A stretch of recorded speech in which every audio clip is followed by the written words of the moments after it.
We're currently in the museum's storage area. This is where we keep our study collection, materials that we might use for research purposes, loaning out to other museums, temporary exhibitions, and so on.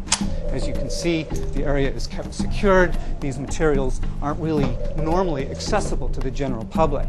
We have mostly European armor from the late Middle Ages going into the Renaissance. But that's not the limit of the collections. We also have works of art that have representations of armor in them. We have a significant collection of edged weapons, staff weapons as well. Islamic pieces from the period of the Crusades are actually extremely rare, and the ones that survive are mostly in excavated condition. However, we do have some nice later pieces that are actually quite relevant to the Crusades. For example, this beautiful Persian sword from the 1700s.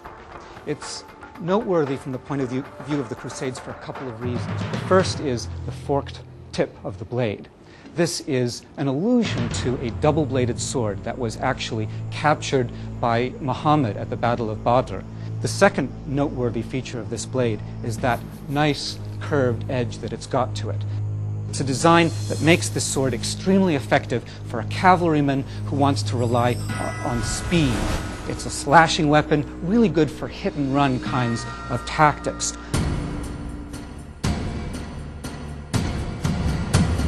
This bow is typical of the construction of the kinds of bows that were used by the Saracen side at the time of the Crusades. It is constructed in layers. The inside of the sea is made of wood, but the outside is made of horn.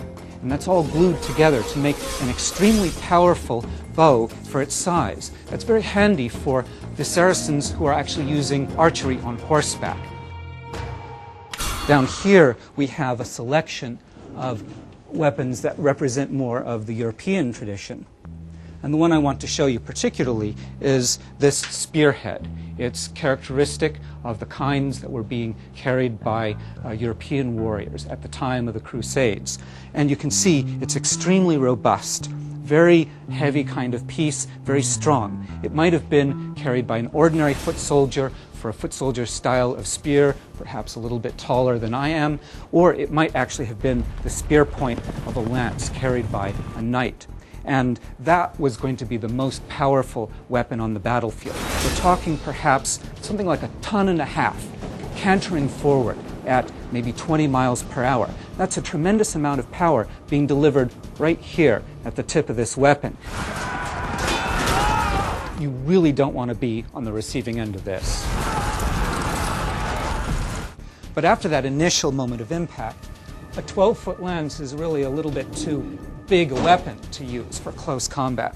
So that's the point at which the knight draws his sword. This is a really beautiful piece from about the time of the First to the Third Crusade. And in its day, it was really somebody's pride and joy. If you look closely, you can see on both sides we have 3 marks. Cross, 3 hatch marks, another cross, and then the reverse on this side. 3 hatch marks, a cross, and another 3 hatch marks. This is partly magic. The 3 hatch marks refers to the lucky number 3. There's certainly a kind of magic component there. But you could also think about the Christian Trinity in that context, and that Christian component is certainly evoked by the cross. This is a weapon that has a deep religious significance for the person who carries it. And that's perhaps one of the reasons why the Europeans, pretty uniquely in the world, went for this cross-hilted style of sword.